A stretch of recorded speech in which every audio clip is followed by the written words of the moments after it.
श्रवण पगारे यास गुंडाविरोधी पथकाने नवी मुंबई येथून घेतले ताब्यात। बातमी नाशिक येथून। जीवेठार मारण्याचा प्रयत्न आणि जबरी चोरी या दोन गुन्ह्यामधील फरार आरोपी श्रवण विशाल पगारे व 19 वर्ष राहणार रोहिणी रवी अपार्टमेंट फ्लॅट नंबर 12 अ कॅनडा कॉर्नर नाशिक यास नाशिक शहर गुंडाविरोधी पथकाने नवी मुंबई येथून ताब्यात घेतले आहे।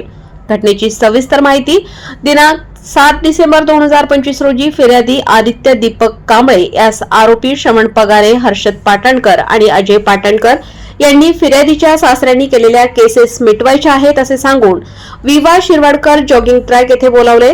तिथे श्रवण पगारे आणि हर्षद पाटणकर यांनी फिर्यादीस हाताने मारहाण केली तर अजय पाटणकर यांनी फायटरने तोंडावर, पाठीवर आणि बरगडीवर मारहाण केली।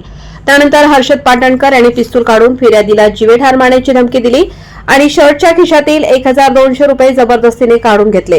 या प्रकरणी सरकारवाडा पोलीस स्टेशन येथे गुन्हा दाखल करण्यात आला होता। पोलीस कारवाई।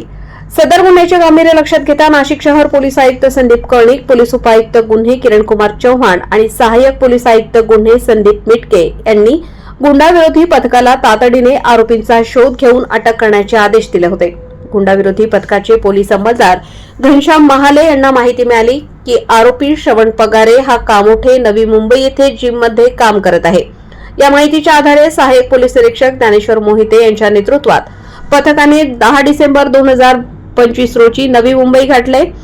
कामोठे परिसरातील आयटॉक्स gym, the landmark society, sector 12 Kamothe Navi Mumbai येथे सापळा रचून श्रवण पगारे यास ताब्यात घेतले। चौकशी दरम्यान आरोपीने कबुली दिली की त्याने याआधीही सरकारवाडा पोलीस ठाण्यात दाखल असलेल्या एका गुन्ह्यात सहभाग घेतला होता। पुढील तपासासाठी त्यास सरकारवाडा पोलीस ठाण्याच्या ताब्यात देण्यात आले आहे। वृत्तसंकलन रफिक सय्यद।